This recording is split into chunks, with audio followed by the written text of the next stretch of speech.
ബിസ്മില്ലാഹിർ റഹ്മാനിർ റഹീം വബിഹി നസ്തഈൻ. വസാനിഹ, വുദൂഇന്റെ ശുറൂത്തുകൾ, ഷർത്തുകളിൽ നിന്ന് രണ്ടാമത്തെ ഷർത്ത് ജറിയുമായിൻ, വെള്ളം നടക്കലാണ്, ഒലിക്കുക എന്നർത്ഥം, ഒഴുകിപ്പോവുക. എവിടെ? അലാ ഉദുവിൻ മഗ്സൂലിൻ, കഴുകപ്പെടുന്ന അവയവങ്ങളുടെ മേൽ. അതായത് വുദൂഇൽ അവയവങ്ങൾ രണ്ട് തരത്തിലുണ്ടല്ലോ, കഴുകപ്പെടുന്ന അവയവവും ഉണ്ട്, തടവപ്പെടുന്ന അവയവവും ഉണ്ട്. അതിൽ കഴുകപ്പെടുന്ന അവയവം എന്ന് പറഞ്ഞാൽ ഫർളായത് മുഖം കഴുകുക, കൈ രണ്ടും മുട്ടുൾപ്പെടെ കഴുകുക, കാൽ രണ്ടും നെരിയാണി ഉൾപ്പെടെ കഴുകുക. ഇതാണ് ഇപ്പൊ കഴുകൽ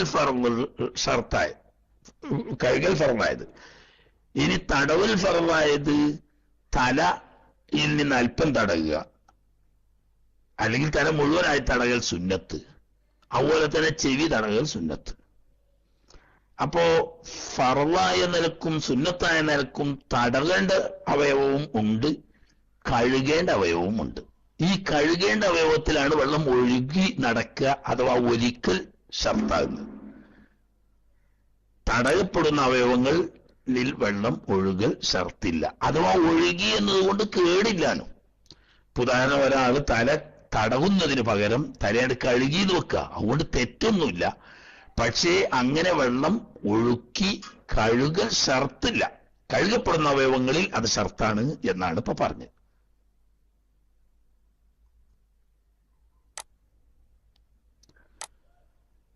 അപ്പൊ ഫലായുഫി, അപ്പൊ അതിന്റെ വിശദീകരണം, മതിയാവില്ല. അയ്യമസ്സഹുൽ മാഉ, ഈ അവയവങ്ങളിൽ വെള്ളം തൊടൽ, നല്ല വെള്ളം കൊണ്ട് ഇങ്ങനെ കൈ നനച്ചിട്ട് ആ നനച്ച കൈ കൊണ്ട് ഇങ്ങനെ തടവി അങ്ങനെ തൊട്ടാ പോരാ. എങ്ങനെ തൊടുക? ബിലാജറയാനിൻ, വെള്ളം ഇങ്ങനെ ഒലിച്ച് നടക്കാതെ, വെള്ളം ഒഴുകാതെ അഥവാ നടക്കാതെ വെറുതെ വെള്ളം തൊട്ടാൽ പോരാ, സ്പർശിച്ചാൽ പോരാ. എന്തുകൊണ്ട് പോരാ? ലിഅന്നഹു, കാരണം ഈ മസ്, വെള്ളത്തെ തൊടുക എന്നത് അഥവാ ഒഴുകാതെ നിനക്ക് വെറും തൊടൽ മാത്രമുള്ളത്, ലായുസമ്മ, അതിന് പറയപ്പെടുകയില്ല ഉസ്ലൻ, അറബി ഭാഷയിൽ കഴുകുക എന്ന് പറയില്ല. അല്ലാഹു തആല ഖുർആനിൽ പറഞ്ഞതാണെങ്കിലോ കഴുകാനാണ്. ഇദാ ഖുംതും മിനസ്സലാത്തി ഫഗ്സിലൂ വുജൂഹക്കും വഅയ്ദിയക്കും എന്നിങ്ങനെ, വഅർജുലക്കും എന്നിങ്ങനെ ഫഗ്സിലൂ എന്ന് പറഞ്ഞു. അല്ലാഹു സുബ്ഹാനഹു വ തആല വുദൂ ചെയ്യാൻ പറഞ്ഞപ്പോൾ മുഖവും കൈ രണ്ടും മുട്ടുവരെയും കാൽ നെരിയാണി വരെയും കഴുകാനാണ് പറഞ്ഞത്. അപ്പൊ ഭാഷാർത്ഥത്തിൽ കഴുകുക എന്ന് പറയണമെങ്കിൽ കൈകൊണ്ടോ മറ്റോ വെള്ളത്തിൽ തൊട്ടിട്ട് ഇങ്ങനെ നനച്ചാ പോരാ, വെള്ളം ആ കഴുകുന്ന അവയവത്തിലൂടെ ഒഴുകണം. വസാലിസുഹ, മൂന്നാമത്തെ ഷർത്ത്, ഷർത്തുകളിൽ നിന്നുള്ള മൂന്നാമത്തേത്, അല്ലാ യകൂന അലൈഹി, വുദൂ ചെയ്യുന്ന അവയവത്തിന്റെ മേൽ ഇല്ലാതിരിക്കണം. അവിടെ കഴുകപ്പെടുന്നത് എന്നോ തടവപ്പെടുന്നത് എന്നോ വ്യത്യാസമില്ല, വുദൂ ചെയ്യുന്ന അവയവങ്ങൾ ഏതും വിട്ട്. അപ്പൊ രണ്ടാമത്തെ ഷർത്ത് വെള്ളം ഒഴുകണം എന്ന് പറഞ്ഞ് കഴുകപ്പെടുന്ന അവയവത്തിലേ ഷർത്തുള്ളൂ, തടവപ്പെടുന്ന അവയവത്തിൽ വെള്ളം ഒഴുകൽ ഷർത്തില്ല. എന്നാൽ മൂന്നാമത്തെ ഷർത്ത് പറയുന്നത് അവയവത്തിന്റെ മേലില്ലാതിരിക്കണം എന്ന്. ഈ അവയവം എന്ന് പറയുന്നത് കഴുകപ്പെടുന്ന അവയവമായാലും വിരോധമില്ല, തടവപ്പെടുന്ന അവയവമായാലും വിരോധമില്ല, രണ്ടിന്റെ മേലും ഇല്ലാതിരിക്കണം. എന്ത്? വെള്ളത്തെ പകർച്ച വരുത്തുന്ന വസ്തുക്കളൊന്നും ഇല്ലാതിരിക്കുക. വെള്ളത്തെ പകർച്ച വരുത്തുക എന്ന് പറഞ്ഞാൽ നമ്മൾ മുമ്പ് പറഞ്ഞതിനെ നിറം മാറുക, അതല്ലെങ്കിൽ വാസന മാറുക, അല്ലെങ്കിൽ രുചി മാറുക. അങ്ങനെയുള്ള വെള്ളത്തിന്റെ പ്രകൃതിപരമായുള്ള നിറത്തിനെയോ മണത്തെയോ രുചിയെയോ മാറ്റി പകർച്ച വരുത്തുന്ന തരത്തിലുള്ള വസ്തുക്കൾ ഇല്ലാതിരിക്കുക.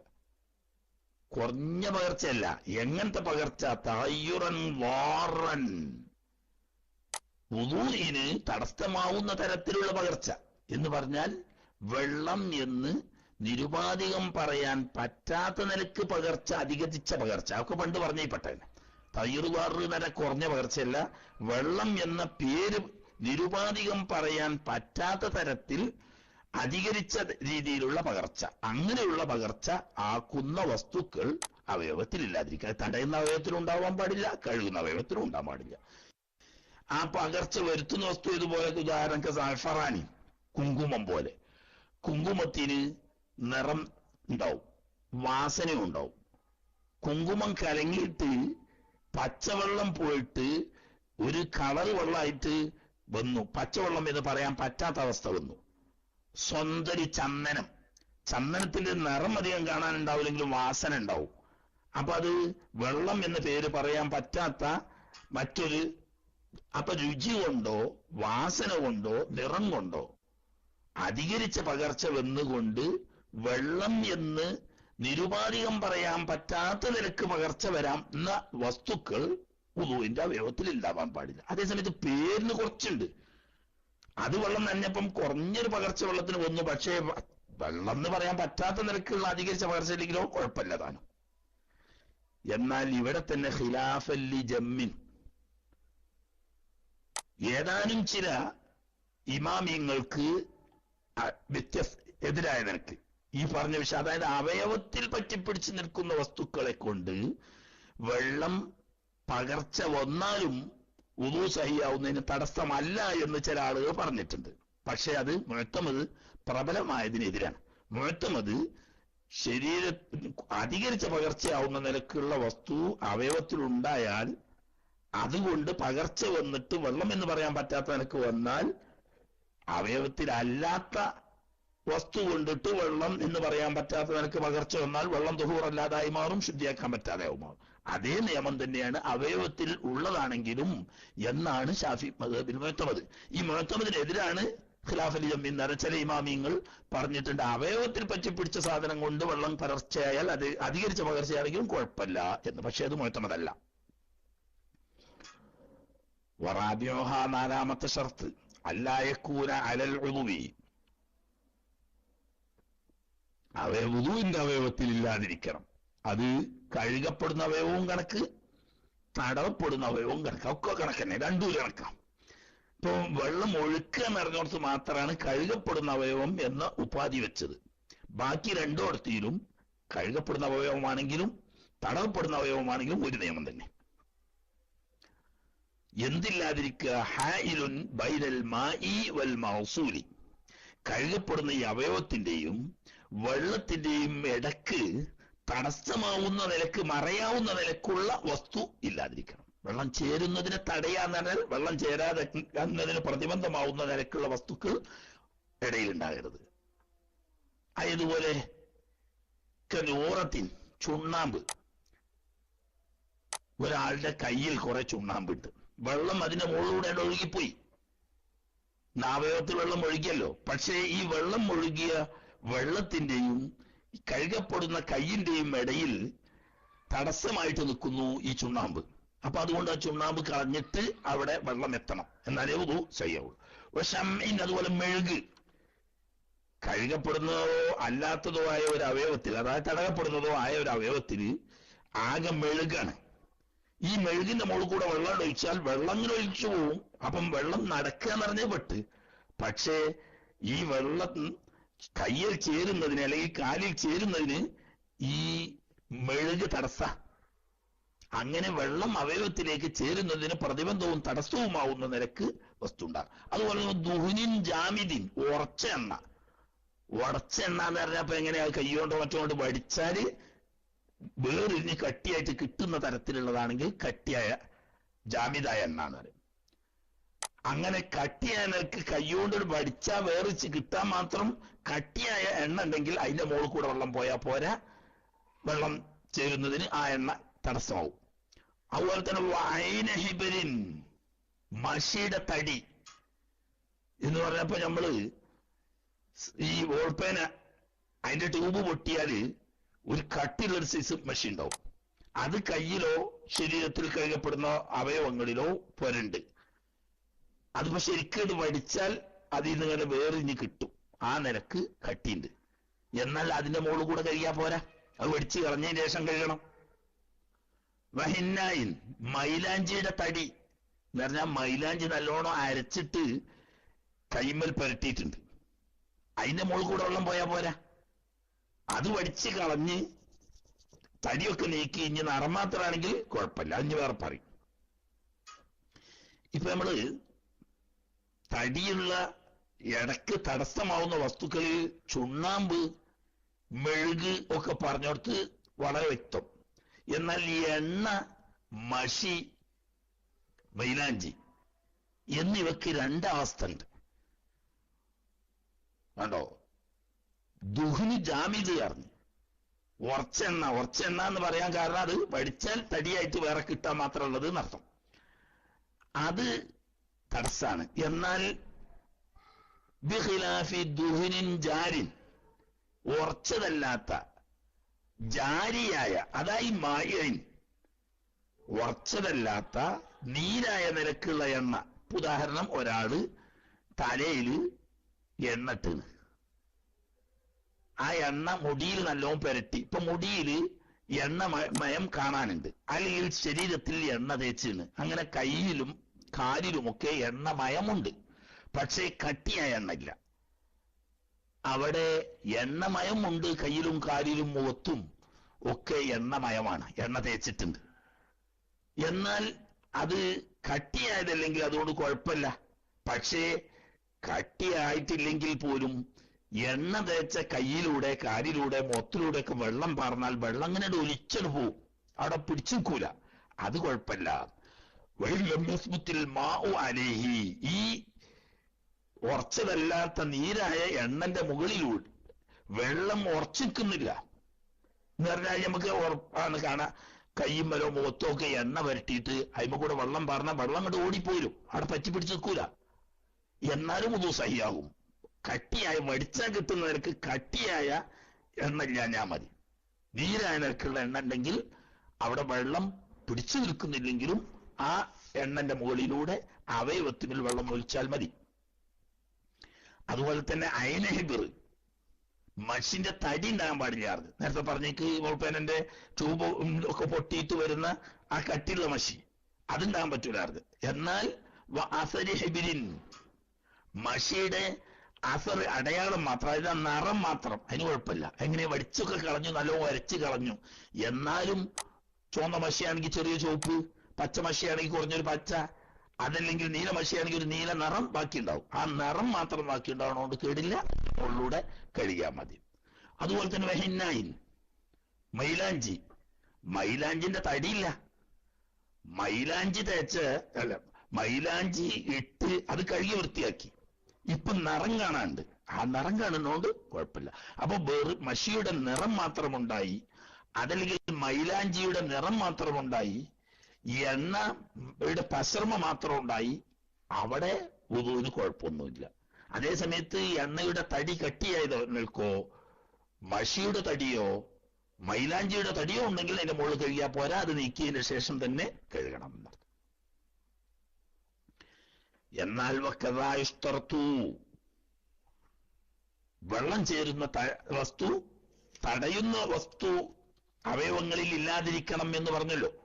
അതുപോലെ ഷർത്താണ് അലാമാ ജസമ ബിഹി കസീറൂന. ഷാഫി മദ്ഹബിലെ അസ്ഹാബിൽപ്പെട്ട ധാരാളം ആളുകൾ ഖണ്ഡിതമായി പറഞ്ഞ വജഹനുസരിച്ച് എന്താണ് ഷർത്ത്? അല്ലായക്കൂന, ഇല്ലാതിരിക്കണം, വസഹുൻ തഹ്ത ളുഫ്രിൻ, നഖത്തിന് താഴെ അഴുക്കില്ലാതിരിക്കണം. തീരെ ഇല്ലാതിരിക്കണം എന്നല്ല, എങ്ങനെയുള്ള അഴുക്ക്? യംനഉ വസൂലൽ മായി, വെള്ളം ചേരുന്നതിനെ തടയുന്ന നിരക്കുള്ള.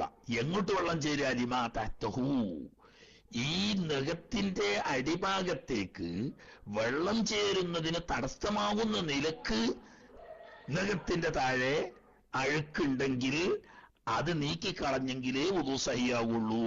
അപ്പം താഴെയുള്ള സ്ഥലത്ത് വെള്ളം ചേരുന്നതിന് തടസ്സമാവുന്ന നിലക്ക് നഖത്തിന്റെ താഴെ അഴുക്കില്ലാതിരിക്കൽ ഷർത്താണ്. നേരത്തെ പറഞ്ഞ മറയുടെ പരിധിപ്പെട്ടതിനാണ്. വെള്ളം ചേരുന്നതിനെ തടയുന്ന ഹായില്, മറയിടുന്ന വസ്തു ഇല്ലാതിരിക്കണം എന്ന് പറഞ്ഞല്ലോ. ആ കൂട്ടത്തിൽ ഏത് കൂടി പെടുന്ന്? ഒരാളുടെ നഖം കുറച്ച് വലുതായിന്, ആ നഖത്തിന്റെ ഉള്ളില് മണ്ണോ ചളിയോ അഴുക്കോ ഒക്കെ കട്ടി പിടിച്ച് കിടക്കുകയാണ്. കൈ ഇങ്ങനെ കഴുകിയാല് ഈ നഖത്തിന്റെ ഉള്ളിലേക്ക് വെള്ളം ചേരുന്നതിന് തടസ്സമാവുന്ന നിലക്ക് ഈ ചളിയോ പൊടിയോ അഴുക്കോ ഉണ്ട്. എന്നാൽ വുദൂ സഹിയാവൂലാന്ന്. എന്നാൽ നേരത്തെ വിയർപ്പിനെ പറ്റി പറഞ്ഞു. നേരത്തെ ഇല്ല, വിയർപ്പിനെ പറ്റിയല്ല പറഞ്ഞു. നേരത്തെ എന്തു പറഞ്ഞു? മൈലാഞ്ചിന്റെ നിറം, അതുപോലെ തന്നെ മഷിയുടെ നിറം, അതുപോലെ തന്നെ നീരായ എണ്ണ, അതുകൊണ്ട് കുഴപ്പമില്ല എന്ന് പറഞ്ഞു. എന്നതുപോലെ അവയവങ്ങളിൽ പകർച്ച വരാത്ത നിലക്ക്, വെള്ളം എന്ന് പേര് പറയുന്നതിന് തടസ്സമാകാത്ത നിലക്ക് മുഖയ്യറുണ്ടാവുന്നതുകൊണ്ടും കുഴപ്പമില്ല എന്ന് പറഞ്ഞു. എന്നാൽ നഖത്തിന്റെ അടിയിലുള്ള ഈ അഴുക്ക് തന്നെ ചിലപ്പോൾ പറ്റുന്നുണ്ട് എന്ന് പറയും. ഖിലാഫല്ലി ജമ്മിൻ, ഇവിടെയും അതായത് നഖത്തിന്റെ അടിയിൽ ചളിയോ മണ്ണോ പൊടിയോ ഒക്കെ ഒന്ന് നിറഞ്ഞ് കട്ടിയായിട്ട് അതിന്റെ അടിയിലേക്ക് വെള്ളം ചേരാത്ത നിലക്കാണെങ്കിൽ വുളു സഹിയാവൂല, അത് നീക്കിക്കളയണം എന്ന് പറഞ്ഞുകൊടുത്ത് നഖത്തിന്റെ അടിയിൽ പിടിക്കുന്ന അതൊക്കെ അഫുവാണ് എന്നൊരു ഒരു ഭാഗം എല്ലാ മക്കൾ പറയുന്നു. അത് ചെറിയ ആളുകളൊന്നുമല്ല. മിൻഹും, ആ കൂട്ടത്തിൽപ്പെട്ടവരാണ് അൽ ഗസാലിയു, മഹാനായ ഹുജ്ജത്തുൽ ഇസ്ലാം അബൂ ഹാമിദുൽ ഗസാലി റഹ്മത്തുള്ളാഹി അലൈഹി തങ്ങളും, വസർകശിയു, മഹാനായ ഇമാം സർകശി റഹ്മത്തുള്ളാഹി തങ്ങളും ഒക്കെ. ഓരോരും അവരല്ലാത്ത വേറെ കുറെ ആളുകളുണ്ട്. ഇമാം ഗസാലി തങ്ങളും ഇമാം സർകശി തങ്ങളും മറ്റും ഉൾക്കൊള്ളുന്ന ഒരു സംഘം പറയുന്നത് നഖത്തിന്റെ അടിയിൽ പൊടിയോ ചളിയോ അഴുക്കോ ഒന്നുണ്ടെങ്കിൽ അത് കുഴപ്പമില്ല, അത് നീക്കിക്കൊള്ളണം എന്ന് വുളുവിന് ഷർത്തില്ല എന്ന്. വഅതാലു ഫീ തർജീഹിഹി, ഈ അഭിപ്രായത്തെ, അഥവാ ഇങ്ങനെ നഖത്തിനടിയിലുള്ള അഴുക്ക് അഴുക്ക് അത് തടസ്സമാവുന്ന അഴുക്കില്ലാതിരിക്കൽ ഷർത്ത് ഇല്ല എന്ന ഈ പക്ഷത്തിനേറെ പ്രബലപ്പെടുത്തുന്നതിന് വേണ്ടിയിട്ട് അവർ ദീർഘമായി സംസാരിക്കുകയും ചെയ്തിട്ടുണ്ട്. തന്നെയല്ല വസറഹു, അവർ വ്യക്തമാക്കി പറയുകയും ചെയ്തിട്ടുണ്ട് ബിൽ മുസാമഹത്തി ഹമ്മാ തഹ്തഹാ മിനൽ വസഖി, ഈ നഖത്തിന്റെ അടിയിലുള്ള അഴുക്കുകൾ, മണ്ണും പൊടിയൊക്കെ കൂടിയിട്ടുണ്ടാകുന്ന അഴുക്കുകൾ, അത് വിടുതി ചെയ്യപ്പെടും എന്ന് ഈ ഭാഗം ഉലമാവ് വ്യക്തമാക്കി പറയുകയും ചെയ്തിട്ടുണ്ട്. എന്ന് പറഞ്ഞ മുഅ്തമദാണെന്ന് ആരും മനസ്സിലാക്കണ്ട. മുഅ്തമദായ ഷാഫി മദ്ഹബിലെ പ്രബലമായ അഭിപ്രായത്തിന്റെ എതിരിലുള്ള രണ്ടാമത്തെ അഭിപ്രായമാണ് ഈ പറയുന്നത്. പക്ഷെ ആ പറഞ്ഞ രണ്ടാമത്തെ അഭിപ്രായം പ്രഗത്ഭനായ ഇമാം ഗസാലി തങ്ങളും ഇമാം സർകശി തങ്ങളും ഉൾക്കൊള്ളുന്ന ഒരു വിഭാഗമാണത് പറഞ്ഞത്. അപ്പൊ പറഞ്ഞ ആളുകൾ വലിയവരാണ്. മാത്രമല്ല അവർ വ്യക്തമായി തന്നെ അത് അഫ്വാണ്. ചളിയും പൊടിയൊക്കെ സാധാരണ നഖത്തിനടിയിൽ ഉണ്ടാകാതെ സർവ്വസാധാരണമാണ്. അതുകൊണ്ട് അത് നീക്കിക്കളഞ്ഞെങ്കിലേ വുളു സഹിയാവൂ എന്നില്ല, അത് വിടുതി ചെയ്യപ്പെടുന്നതാണ് എന്നവർ വ്യക്തമാക്കി പറഞ്ഞിട്ടുണ്ട്. ഈ ചളിയും പൊടി അഴുക്കൊക്കെയാണ് ഈ പൊറുക്കപ്പെടുന്ന പറയുന്നത്. എന്നാൽ ദൂന നഹ്വിൽ അജീൻ, മാവ് എന്ന് പത്തിരിപ്പൊടിയോ ചപ്പാത്തിപ്പൊടിയോ അതുപോലെ തന്നെ മൈദപ്പൊടിയോ ഒക്കെ കുഴച്ചിട്ട് ഈ പത്തിരിപ്പൊടിയോ മൈദപ്പൊടിയോ അല്ലെങ്കിൽ ചപ്പാത്തിപ്പൊടിയോ ഒക്കെ പോലത്തെ നഖത്തിന്റെ ഉള്ളിൽ പറ്റിയിട്ട് വെള്ളം ചേരുന്നതിന് തടസ്സമുണ്ടെങ്കിൽ അഫുവില്ല. അതാരും പറയുന്നില്ല, അതെന്തായാലും അഫുവില്ല. ഈ അഫുണ്ട് എന്ന് പറഞ്ഞത് ചളിയും പൊടിയും പോലത്തെ, അപ്പൊ സർവ്വസാധാരണ ആണല്ലോ, ചളിയും പൊടിയും പോലത്തെ നഖത്തിനടിയിട്ടുണ്ടാകാനാണ്, അത് വിടുതിയുണ്ട് എന്നും. അതേ സമയത്ത് പത്തിരിപ്പൊടി പോലത്തത് നഖത്തിനടിയിൽ പറ്റി പിടിച്ചിട്ട് വെള്ളം ചേരുന്നതിന് തടസ്സമാകുകയാണെങ്കിൽ അവിടെ വെള്ളം ചേരാതിരുന്ന വുളു സഹിയാവൂല എന്ന് അവരും പറയുന്നുണ്ട്. എന്നാൽ ഇങ്ങനെയൊക്കെ അവര് പറഞ്ഞിട്ടുണ്ടെങ്കിലും ഇമാം അദ്റായി റഹ്മഹുല്ലാഹ് തങ്ങളും മറ്റും സൂചിപ്പിച്ചിട്ടുണ്ട് ഇലാല്ലാഹി മഖാലത്തിഹിം, ഈ പറയുന്ന സംഘം ആളുകൾ അത് അഫ്വാണെന്ന് പറഞ്ഞല്ലോ, ആ പറഞ്ഞ ഖൗല് ബലഹീനമാണ്, ഷാഫി മദ്ഹബിൽ അത് പ്രബലമായതല്ല എന്ന് അവർ സൂചിപ്പിച്ചിട്ടുണ്ട്.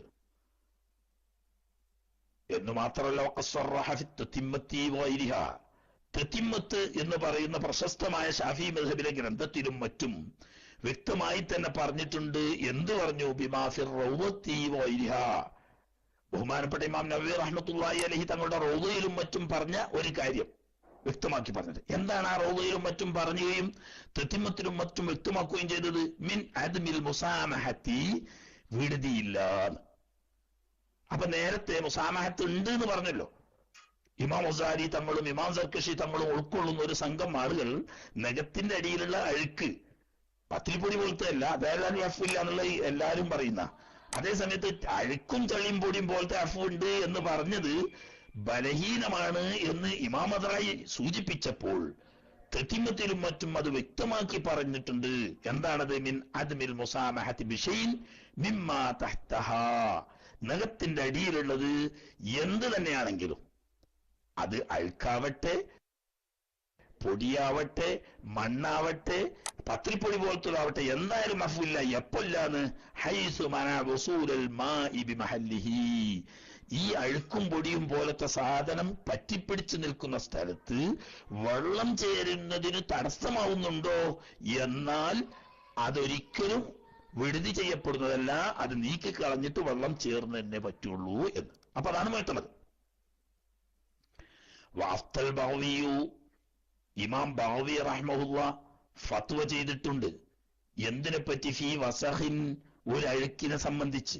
എങ്ങനത്തെ അഴുക്കാണ്? ഹസ്വല, അത് ഉണ്ടായിത്തീർന്നത് മിൻ ഉബാരിൻ, പൊടിയോണ്ട. മനസ്സിലായി? കാറ്റിലും മറ്റുമൊക്കെ വന്നു ചേർന്ന പൊടി മണ്ണും വന്നിട്ട് അഴുക്ക് പിടിച്ചു. എങ്ങനെ?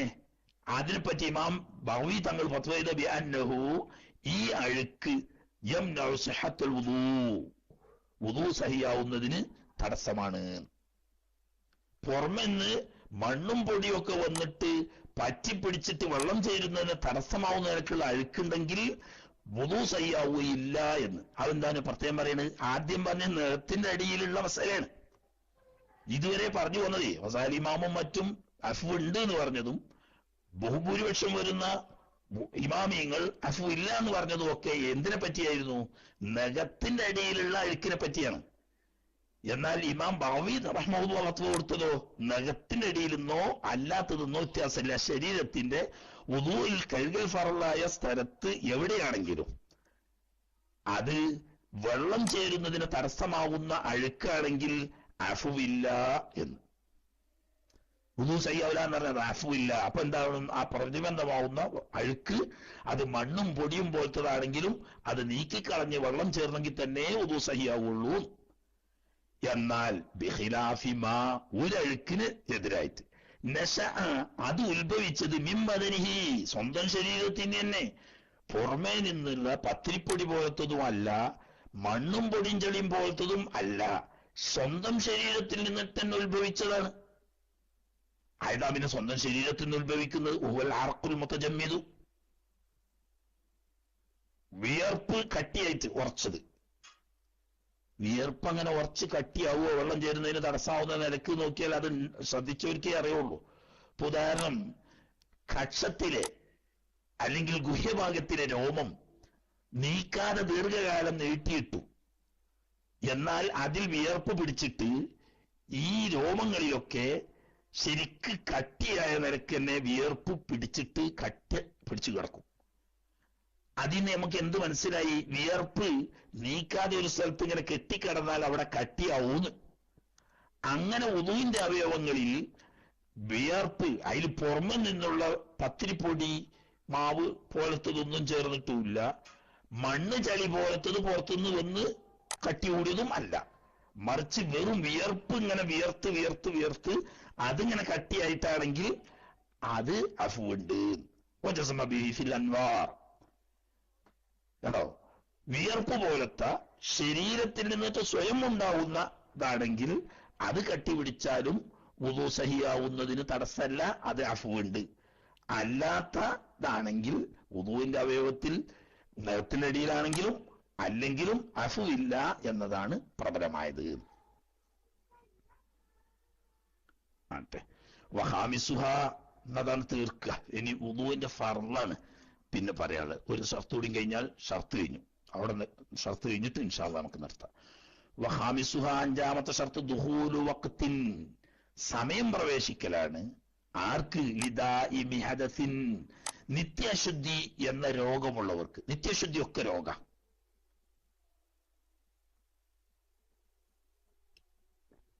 ഉദാഹരണം പറഞ്ഞാല് ചെറിയ ശുദ്ധിക്ക് നിത്യശുദ്ധിയുള്ളവരുണ്ട്, വലിയ ശുദ്ധി നിത്യശുദ്ധിയുള്ളവരുണ്ട്. രണ്ടാണെങ്കിലും ചെറിയ ശുദ്ധിയായാലും നിത്യശുദ്ധി വരുന്നത് രോഗമാണ്, വലിയ ശുദ്ധിയാണെങ്കിലും നിത്യശുദ്ധി വരുന്നത് രോഗമാണ്. രോഗം വന്നാൽ അതിന് നിയമപരമായി ചികിത്സിച്ച് മാറ്റാൻ ശ്രമിക്കണം. എന്നാലും ഇത് മാറുന്നത് വരെ പ്രയാസമാണല്ലോ. അതുവരെയുള്ള സമയത്ത് എന്ത് ചെയ്യണം? അതാ പറയുന്നത്. ദുഖൂലു വഖ്തിൻ സമയം പ്രവേശിച്ചിരിക്കണം, ലിദായിമി ഹദസിൻ നിത്യശുദ്ധിക്കാരന്.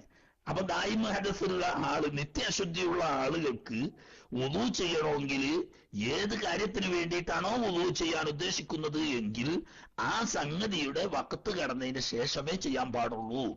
കാരണം എന്താ, ളറൂറത്തിന്റെ തഹാറത്ത് എന്നാ പറയാം. എന്ന് പറഞ്ഞാൽ കൂടാതെ കഴിയാത്ത അനിവാര്യ ഘട്ടത്തിൽ അനുവദിക്കപ്പെടുന്ന ശുദ്ധീകരണമാണത്. അപ്പൊ അത് മുൻകൂട്ടി ചെയ്തു വെക്കേണ്ട ആവശ്യമില്ലല്ലോ. ഇതുപോലെ ഉദാഹരണം പറഞ്ഞ കസലിസിൻ, മൂത്രവാർച്ച പോലെ. മൂത്രവാർച്ച പോലെ തന്നെ ഒരു മൂത്രവാർച്ച മാത്രം വെക്കണ്ട. മൂത്രവാർച്ച പോലെ തന്നെയാണ് ചിലർക്ക് മതിയ വാർച്ച ഉണ്ടാവും, ചിലക്ക് മതിയ വാർച്ച ഉണ്ടാവും, ചിലക്ക് കീഴ്വായു പോലെ ഉണ്ടാവും. ഇതൊക്കെ അനിയന്ത്രിതമായിട്ട് വരുന്നവരുണ്ട്. അതൊക്കെ ഈ സെലിസിന്റെ അതേ വിധി തന്നെയാണ്. ഇപ്പോ ഈ ഗ്യാസിന്റെ രോഗം അമിതമായി വല്ലാതെ ഒരവസ്ഥയിൽ എത്തിയ ധാരാളം ആളുകളുണ്ട്. ചിലരൊക്കെ ചോദിക്കാൻ മടിച്ചിട്ടും ഉണ്ടാക്കും, ചിലര് ചോദിക്കുകയും ചെയ്യും. ഫിഖാവുമ്പോൾ പറയുമ്പോൾ പറയണല്ലോ. ഉദാഹരണം, ചില ആളുകൾക്ക് എപ്പോഴാണെങ്കിലും ഇരിക്കുന്നോർത്ത് എഴുന്നേറ്റാലും, നിൽക്കുന്നോർത്തുനിന്ന് കുമ്പിട്ടാലും, കുമ്പിട്ടോർത്തുനിന്ന് ഉയർന്നാലും, നൃത്തത്തിന് സുജൂദിലേക്ക് കുമ്പിട്ടാലും അവിടുന്ന് ഉയരുമ്പോഴൊക്കെ ശരീരം ഇളകുന്നതിനനുസരിച്ച് കീവായു അങ്ങനെ നിയന്ത്രണം ഇല്ലാതെ പോയിക്കൊണ്ടിരിക്കും. അത് നിയന്ത്രിക്കാൻ അവനോ നിവൃത്തിയില്ല. അതൊരു രോഗമാണ്.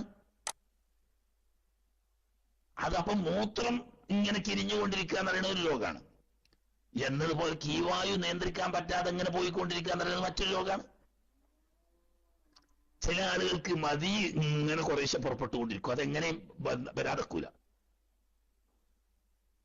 അതുപോലെ തന്നെ മുസ്തഹാദത്തിൻ, മാസത്തിൽ കൃത്യമായി നിശ്ചിത ദിവസങ്ങളിൽ ഉണ്ടാവുന്ന ഹൈള്, അതിന് തകരാറ് പറ്റുമ്പോഴാണല്ലോ ഇസ്തിഹാദത്ത് ഉണ്ടാകുന്നത്. അല്ലെങ്കിൽ പ്രസവാനന്തരം ഉണ്ടാവുന്ന നിഫാസിനും തകരാറ് പറ്റുമ്പോഴാണ് ഇസ്തിഹാദത്തായിട്ട് വരുന്നത്. അതും രോഗം തന്നെയാണ്. ഇസ്തിഹാദത്ത് എന്ന് പറഞ്ഞാൽ ബ്ലീഡിങ്ങിന്റെ രോഗം, അത് നിത്യശുദ്ധിയാണ്. ഇങ്ങനെ രക്തം പോരുക, അല്ലെങ്കിൽ മൂത്രം പുറപ്പെടുക, അല്ലെങ്കിൽ കീവായു പുറപ്പെടുക പോലെയുള്ള നിത്യമായി വരുന്ന രോഗങ്ങൾ വന്ന ആളുകൾക്ക് വഖ്ത് കടന്നതിന് ശേഷമേ വുളൂ ചെയ്യാൻ പാടുള്ളൂ. നേരത്തെ വുളൂ ചെയ്ത് വെക്കാൻ പറ്റൂല. സമയം കടക്കുമ്പോഴാണോ ഇഷ്ടർത്തുലഹു, ഈ നിത്യശുദ്ധിക്കാർക്ക് ഷർത്താക്കപ്പെടും ഐലൻ.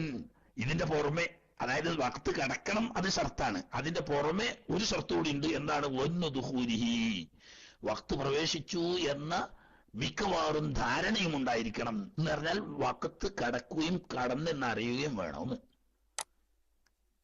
അതാപ്പ പറഞ്ഞ് അങ്ങനെ ഉണ്ടല്ലോ, സമയം ആവുകയും ആയെന്നറിയുകയും വേണം എന്നാണ് ആ പറഞ്ഞത്. സമയം ആയി, യാദർശികമായി സമയം ആയിരുന്നു, പക്ഷെ ഇവൻ ആയി എന്നുള്ള ധാരണ ഇല്ലാതെ സുമാറ് വെച്ച് ഒന്നുകൊടുത്തു. സംഗതി ഒത്തു എന്നത് സമയത്താണ്, അതുകൊണ്ട് പോരാ. അപ്പൊ സംഗതി സമയത്തിലാവുകയും വേണം, സമയം പ്രവേശിച്ചു എന്ന അറിവും ഉണ്ടാവണം. എങ്കിലേ നിത്യശുദ്ധിക്കാരന്റെ ത്വഹാറത്ത് സഹിയാവുകയുള്ളൂ എന്നർത്ഥം. അപ്പൊ ഞാൻ വിശദീകരണം ഹലാത്തുള്ളൂ. അപ്പോൾ ഈ നിത്യശുദ്ധിക്കാരൻ വുളൂ ചെയ്യാൻ പാടില്ല. ലിഫർളിന്ന, അതിന്റെ ഇടക്ക് കൂട്ടത്തിൽ പറയുന്നു കൽ മുത്തയമ്മിമി, അഞ്ഞു വരാൻ പോകുന്നൊരു മസലൻ. അത് ഇവിടെ സാന്ദർഭികമായി യോജിച്ചു വരുന്നത് കൊണ്ട് ബഹുമാനപ്പെട്ട മഖ്ദൂം തങ്ങൾ റഹ്മത്തുള്ളാഹി കൂട്ടത്തിൽ ഇവിടെ പറഞ്ഞത്, തയമ്മം ചെയ്ത് നിസ്കരിക്കുന്ന ആളും തന്നെ തയമ്മം ചെയ്യാനും പാടില്ല.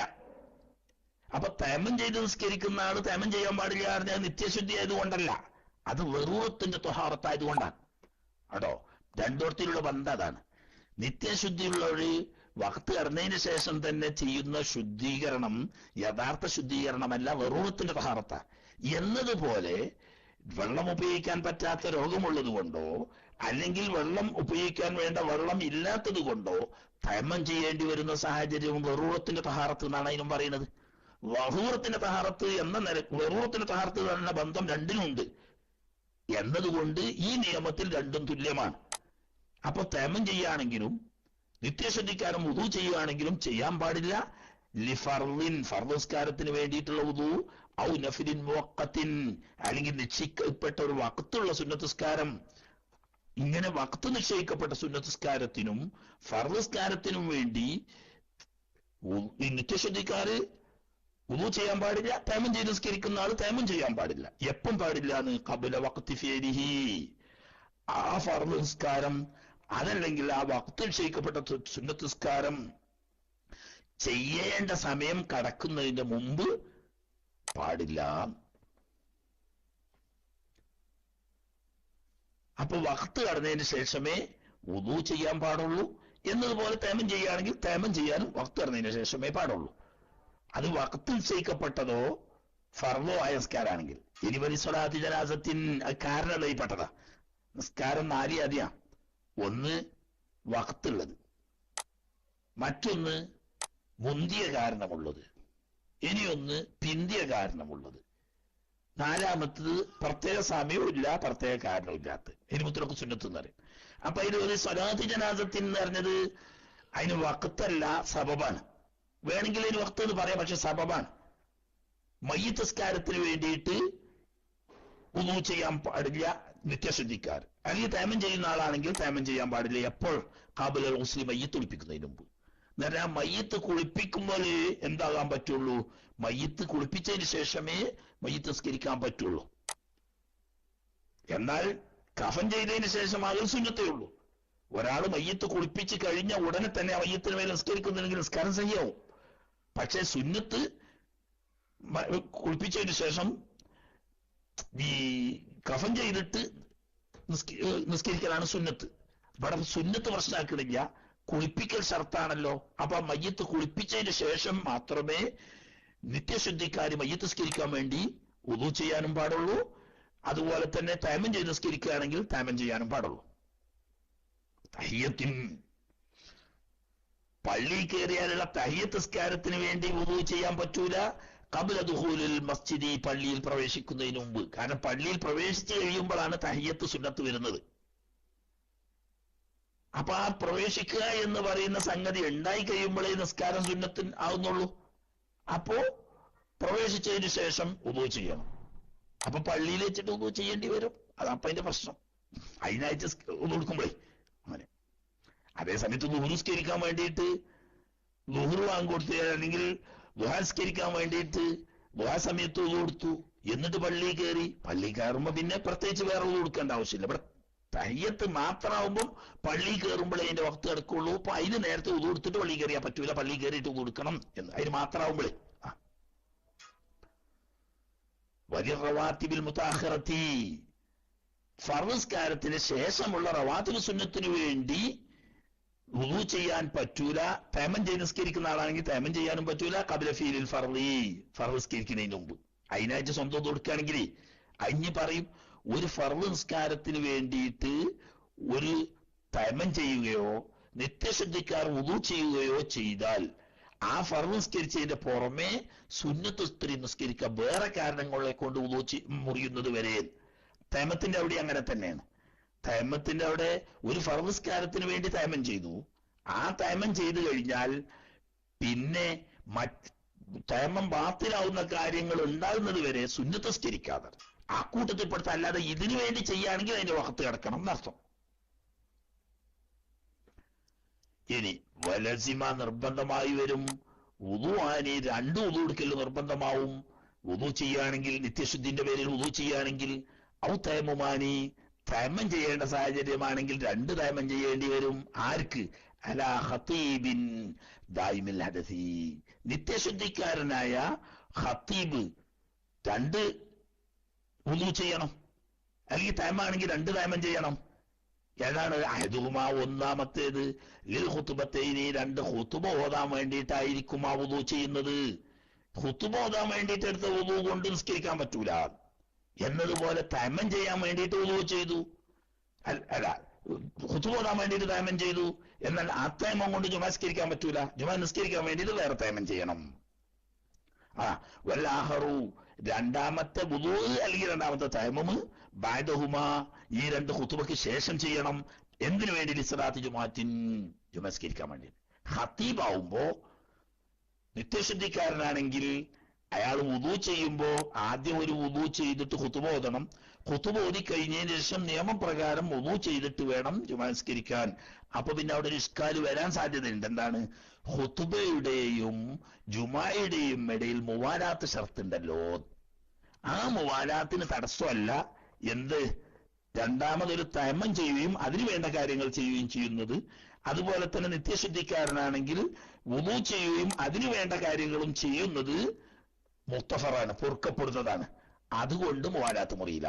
അല്ലാതെ മറ്റു കാര്യങ്ങൾക്ക് വേണ്ടിയിട്ട് പിന്തിക്കാൻ പാടില്ല എന്നുള്ളൂ. എന്നാൽ വ്യക്തി വാഹിദുൻ, ഒരു തൈമം മതി, അല്ലെങ്കിൽ നിത്യശുദ്ധിക്കാരനാണെങ്കിൽ ഒരു ഉളു മതി, ലഹുമായി ഖുതുബക്കും നിസ്കാരത്തിനും കൂടി വേണ്ടി. ആർക്ക്? ലിഗൈരിഹി, ഖത്തീബല്ലാത്തവർക്ക്. എന്ന് പറഞ്ഞാൽ ജുമായിൽ പങ്കെടുക്കാൻ വേണ്ടി വന്ന ഒരാളുണ്ട്, അയാള് നിത്യശുദ്ധിക്കാരനാണ്. അല്ലെങ്കിൽ ജുമാസ്കരിക്കാൻ വേണ്ടി വന്ന ഒരാളുണ്ട്, അയാൾ വെള്ളമില്ലാത്തതിന്റെ മേലോ വെള്ളം ഉപയോഗിക്കാൻ പറ്റാത്തതിന്റെ മേലോ തൈമം ചെയ്യാണ്. എന്നാൽ ഖുതുബ കേൾക്കുന്നതിനും ജുമാ നിസ്കരിക്കുന്നതിനും കൂടി ഒരു തൈമം മതി എന്നതുപോലെ ഖുതുബ കേൾക്കുന്നതിനും ജുമാ നിസ്കരിക്കുന്നതിനും വേണ്ടി ഒരു വുളു മതി കേൾക്കുന്നവർക്ക്, ഈ ജുമായിൽ പങ്കെടുക്കാൻ വന്നവർക്ക്. ഖത്തീബിന് അതുപോലെ 2 എണ്ണം വേറെ വേറെ തന്നെ വേണം. ഇനി വയജിബു അലൈഹിൽ, നിത്യശുദ്ധിക്കാരന്റെ മേൽ വുജൂബാവും അതിന്റെ പുറമെ അൽ വുളൂ ലികുല്ലി ഫർളിൻ, ഓരോ ഫർളിനും പ്രത്യേകം പ്രത്യേകം വുളൂ ചെയ്യുക. ഉദാഹരണം, ഒരാള് ജമ്മാക്കി സ്കരിക്കാൻ വിട്ടിക്കോളി, നിത്യശുദ്ധിയുള്ള ഒരാൾ ളുഹറും അസറും കൂടി ജമ്മാക്കി സ്കരിക്കാണ്. അങ്ങനെ ളുഹറിന് വേണ്ടി ഗുഹ്യസ്ഥാനമൊക്കെ കഴുകി പഞ്ഞി പോലത്തത് വെച്ച് കെട്ടി വുളൂ ചെയ്തു, ളുഹർ സ്കരിച്ചു, സലാം വീട്ടി. ഇനി ഉടനെ തന്നെ അസർ നിസ്കരിക്കണമല്ലോ, അപ്പോഴല്ലേ ജമ്മാവുള്ളൂ. എന്നാൽ അത് പറ്റൂല.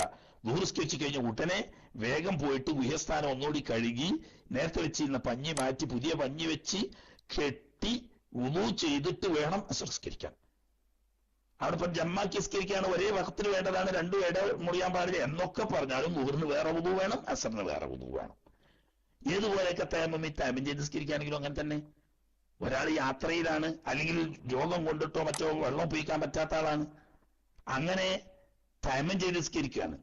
ജമ്മാക്കിയിട്ട് സ്കരിക്കുന്ന നോട്ടിക്കോളി, ആദ്യത്തെ സംസ്കാരത്തിന് വേണ്ടി തയമ്മം ചെയ്യണം, അതിന്റെ ശേഷം 2ാമത്തെ സംസ്കാരത്തിന് വേണ്ടി വേറെ തയമ്മം ചെയ്തിട്ട് വേണം 2ാമത്തെ സംസ്കാരം. അപ്പോൾ ഒരു തയമ്മം കൊണ്ടിട്ട് ഒരു ഫർളേ നിസ്കരിക്കാൻ പറ്റുള്ളൂ, 2ാമത്തെ ഫർളിന് വേറെ തയമ്മം വേണം. എന്നതുപോലെ നിത്യശുദ്ധിക്കാരനാണെങ്കിൽ അയാൾ ഒരു ഫർളിന് വേണ്ടി ഒരു വുളു എടുത്താൽ 2ാമത്തെ തയമ്മമിന് വേണ്ടി ഫർളിന് വേണ്ടി വേറെ തയമ്മം ചെയ്യണം. തയമ്മം മാത്രം പോരാ, അല്ലെങ്കിൽ വുളു മാത്രം പോരാ. വക്കദാ ഉസുൽ ഫർജി, നിത്യശുദ്ധിക്കാരാണെങ്കിൽ ഗുഹ്യസ്ഥാനം കഴുകേണ്ടോടത്ത്, കീവായു പോകുന്നോടത്ത് കഴുകേണ്ട ആവശ്യമില്ല. അതേസമയത്ത് മൂത്രവാർച്ചയാണെങ്കിൽ കഴുകണം. അതുപോലെ തന്നെ മതിയോ വാർച്ചയാണെങ്കിൽ കഴുകണം. അതുപോലെ ഇസ്തിഹാമത്ത്, ബ്ലീഡിംഗ് ആണെങ്കിൽ കഴുകണം. ഇങ്ങനെ നെജസ് പുറപ്പെട്ടുകൊണ്ടിരിക്കുന്നതാണെങ്കിൽ കഴുകണം. അതേസമയത്ത് കീഴ്വായു ആണെങ്കിലോ കീഴ്വായുവിന് കഴുകേണ്ട ആവശ്യമില്ല. വസ്ൽ ഫർജി, ഗുഹ്യസ്ഥാനം കഴുകണം. അതുപോലെ തന്നെ ഇബ്ദാൽ ഖുത്നത്തി അല്ലത്തി ബിഫമിഹി, ഈ ഗുഹ്യസ്ഥാനത്തിന്റെ ദ്വാരത്തിങ്കൽ വെച്ചിരുന്ന പഞ്ഞി പോലത്തെ കോട്ടൻ തുണിയോ ആയാലും മതി, പഞ്ഞി പോലത്തെ അത് മാറ്റണം. വളരെ സാബ്, എന്നിട്ട് അത് കെട്ടിയാണെങ്കിൽ കെട്ടണം. അപ്പോ നേരത്തെ കഴുകിയതും പഞ്ഞി വെച്ചതും കെട്ടിയതും എന്നിട്ട് വുളൂ ചെയ്ത് അല്ലെങ്കിൽ തയമ്മം ചെയ്ത് വേഗം നിസ്കരിച്ചതായിരുന്നു. 2ാമത്തെ സംസ്കാരത്തിന് വേണ്ടി 2ാമത് വുളൂ മാത്രം ചെയ്താൽ പോരാ, മറിച്ച് നേരത്തെ വെച്ച് കെട്ടിയത് ഒഴിവാക്കിയിട്ട് 2ാമത് ഗുഹ്യസ്ഥാനം കഴുകി പഞ്ഞി പോലത്തത് വെച്ച് കെട്ടണമെങ്കിൽ കെട്ടി എന്നിട്ട് വുളൂ ചെയ്യണം. സംഗതിയിലും അന്മൗദേഹ, നേരത്തെ വെച്ച സ്ഥലത്ത് നിന്ന് അനങ്ങിയിട്ടില്ല, പോയിട്ടില്ല. അതായത് വെച്ച പഞ്ഞി ആ ദ്വാരത്തിന്റെ നേരെ തന്നെ ഉണ്ട്, കെട്ടിന് ഒരു മാറ്റം വന്നിട്ടില്ല. എന്നാലും വേണം ഇതൊക്കെ മാറ്റിയിട്ട് വേറെ വെച്ചിട്ട് 2ാമത് കെട്ടിയിട്ട് വുളൂ ചെയ്യണം. അതിന്റെ പുറമെ സമയായ ശേഷം ചെയ്യാൻ പാടുള്ളൂ എന്നതിന്റെ പുറമെ വരാനാവിസരിസിൻ, മൂത്രവാർച്ചക്കാര് പോലെയുള്ള നിത്യശുദ്ധിക്കാരുടെ മേലിൽ നിർബന്ധമാണ് മുബാദറത്തുൻ ബിസ്വലാ, ഇങ്ങനെ വഖ്ത് കടന്നതിന് ശേഷം കഴുകി വൃത്തിയാക്കി കെട്ടി വുളൂ ചെയ്തു കഴിഞ്ഞാൽ വേഗത്തിൽ നിസ്കരിക്കണം. പിന്നെ നമുക്ക് സൗകര്യം പോലെ വുളൂ ചെയ്യുന്നതിന്റെ ഇടയ്ക്ക് നിസ്കരിച്ചാൽ മതി എന്ന് വെക്കാൻ അവിടെ പറ്റൂല. അപ്പൊ ഉടനെ വേണം എന്ന് പറയുമ്പോഴോ അതിന്റെ ഒരു വിശദീകരണം, ഫലവഹറ, ഒരാൾ ഈ നിസ്കാരത്തെ പിന്തിച്ചു മസ്ലഹത്തിഹ, നിസ്കാരത്തിന്റെ നന്മക്ക് വേണ്ടിയിട്ട് പിന്തിച്ചു. അങ്ങനെ നിസ്കാരത്തിന്റെ നന്മക്ക് വേണ്ടി പിന്തിക്കാറുള്ള ഉദാഹരണം കന്ദിവാരി ജമാഅത്തിൻ, ഇയാള് ബാങ്ക് കൊടുത്ത ഉടനെ മൂത്രക്കൊഴിച്ച് നന്നായി കഴുകി വൃത്തിയാക്കി പഞ്ഞോ കോട്ടൺ തുണിയോ ഒക്കെ ദ്വാരത്തിൽ വെച്ച് കെട്ടി വുളൂ എടുത്ത് വന്ന് അപ്പൊ നോക്കുമ്പോ ജമാഅത്ത് നടക്കാൻ പോകുന്നു, പള്ളിക്കൽ ജമാഅത്ത് കഴിഞ്ഞിട്ടില്ല. അപ്പൊ പിന്നെ ഇയാൾ എന്താക്കി, 2 റക്അത്ത് സുന്നത്തൊക്കെ നിസ്കരിച്ച് ഖുർആൻ എടുത്ത് 2 പേജ് ഓതി. കാരണം അപ്പോഴേ അവിടെ ജമാഅത്ത് നടക്കുള്ളൂ, അല്ലെങ്കിൽ ഒറ്റക്ക് നിസ്കരിച്ച് പോകണം. ഇപ്പൊ ജമാഅത്തായി നിസ്കരിക്കുക എന്ന് പറയുന്നത് ഒറ്റക്ക് നിസ്കരിക്കുന്നതിനേക്കാൾ 27 ദർജ മഹത്വമുള്ളതാണല്ലോ. അത് നഷ്ടപ്പെടുത്തേണ്ട, അത് നിസ്കാരത്തിന്റെ മസ്ലഹത്തല്ലേ എന്ന നിരക്ക് നിസ്കാരം ജമാഅത്തായി നിസ്കരിക്കാൻ വേണ്ടി പിന്തിച്ചാൽ അത് അഫുവാണ്. ഔ ജുമാത്തിൻ, അല്ലെങ്കിൽ ജുമാക്ക് വേണ്ടി പിന്തിച്ചു എന്ന് പറഞ്ഞാൽ ഇയാൾ വക്ത് കടന്ന ഉടനെ കാര്യങ്ങളൊക്കെ ചെയ്ത് വുളു എടുത്ത് പള്ളിയിൽ ഹാജരായി. ഇനി ഖുതുബ തുടങ്ങാൻ തന്നെ ആളുകളൊക്കെ എത്തിപ്പെടാൻ വേണ്ടിയിട്ട് കുറച്ച് താമസിപ്പിച്ചു. എന്നിട്ട് പിന്നെ ഖുതുബ കഴിഞ്ഞു ആ ജുമായിൽ പങ്കെടുക്കാൻ വേണ്ടിയിട്ട്. അപ്പൊ നേരത്തെ ബാങ്ക് കൊടുത്ത ഉടനെ ചെയ്ത ഈ വുളു അല്ലെങ്കിൽ ഈ തൈമം മതി ഇയാൾക്ക്. അപ്പൊ അവിടെ കുറച്ച് സമയം പിന്തിയിലേ. അത് നിസ്കാരത്തിന്റെ മസ്ലഹത്തിന് വേണ്ടിയാണെങ്കിൽ കുഴപ്പമില്ല. വൈൻ ഉഖിറത്ത് അൻ അവ്വലിൽ വഖ്തി, ഈ ജമാഅത്ത് അവ്വല് വക്തിനെ തൊട്ട് അല്പം പിന്തിക്കപ്പെട്ടിട്ടുണ്ട്, എന്നാലും അതിനുവേണ്ടി കാത്തിരിക്കപ്പ്. ഉദാഹരണം, ബാങ്ക് കൊടുത്ത ഉടനെ ജമാഅത്ത് തുടങ്ങുന്നില്ല, ഒരു 20 മിനിറ്റ് 25 മിനിറ്റ് കഴിഞ്ഞിട്ടേ തുടങ്ങുന്നുള്ളൂ. ഇയാൾ ബാങ്ക് കൊടുത്ത ഉടനെ വുളു ചെയ്ത് ഒക്കെ ഒരുങ്ങി വന്നു. അപ്പൊ ഇനി നോക്കുമ്പോ ഒരു 10-20 മിനിറ്റ്, ഇഞ്ഞും 20-25 മിനിറ്റ് കാത്തിക്കണം, അപ്പളേ ജമാഅത്താവും. അത്രയും കാത്തു നിൽക്കുന്നതിന് കുഴപ്പമില്ല. കാരണം ഇവിടെ മുബാദറത്ത് വേണം എന്ന് പറഞ്ഞാൽ അകാരണമായി നിസ്കാരത്തിന്റെ മസ്ലഹത്തിൽപ്പെട്ടതല്ലാത്ത കാരണങ്ങൾക്ക് വേണ്ടി പിന്തിക്കരുത് എന്നേ പറഞ്ഞതിനർത്ഥമുള്ളൂ. നിസ്കാരത്തിന്റെ മസ്ലഹത്തിന് വേണ്ടി പിന്തിക്കാതെ ജുമാക്ക് വേണ്ടി അല്ലെങ്കിൽ ജമാഅത്തിൽ പങ്കെടുക്കാൻ വേണ്ടി, ഈ ജമാഅത്ത് അല്പം താമസിച്ചു തുടങ്ങുന്ന ജമാഅത്താണെങ്കിൽ പോലും അവിടെ ജമാഅത്തിന് വേണ്ടി പിന്തിച്ചാൽ ഈ വുദൂവിന് കുഴപ്പമൊന്നുമില്ല. മറ്റൊന്ന് മസ്ലഹത്ത് വഖദഹാബിൻ ഇലാ മസ്ജിദിൻ, പള്ളിക്ക് പോവുക. ഇപ്പൊ ഉദാഹരണം, ഒരാൾ വുദൂ എടുത്ത് ഈ കഴുകി പഞ്ഞി പോലത്തെ വെച്ച് കെട്ടിയൊക്കെ വുദൂ എടുക്കുമ്പോൾ വീട്ടിൽ നിന്നാണല്ലോ അതിന്റെ സൗകര്യം. അങ്ങനെ വീട്ടിൽ നിന്ന് ചെയ്തു, ഉടനെ അവിടെ നിസ്കരിക്കാരോ. പക്ഷെ ഇയാൾ എന്താക്കുക, ഇയാളൊരു പുരുഷനല്ലേ, പുരുഷന്മാരെ സംബന്ധിച്ച് പള്ളിയിലാണല്ലോ നിസ്കരിക്കേണ്ടത്. ആ നിലക്ക് ഇദ്ദേഹം പള്ളിയിലേക്ക് പുറപ്പെട്ടു, പള്ളിയിൽ പോയിട്ട് അവിടുത്തെ ജമാഅത്ത് കൂടി. അപ്പൊ അതിനുള്ള താമസം പ്രശ്നമില്ല, കാരണം നിസ്കാരത്തിന്റെ മസ്ലഹത്തിൽപ്പെട്ടതാണ്. ഇങ്ങനെ നിസ്കാരത്തിന്റെ മസ്ലഹത്തിന് വേണ്ടിയാണ് പിന്തിച്ചത് എങ്കിൽ ലം യദുറഹു, അതുകൊണ്ട് കുഴപ്പമില്ല, വുദൂ കൊണ്ട് തന്നെ അത് നിസ്കരിക്കാം.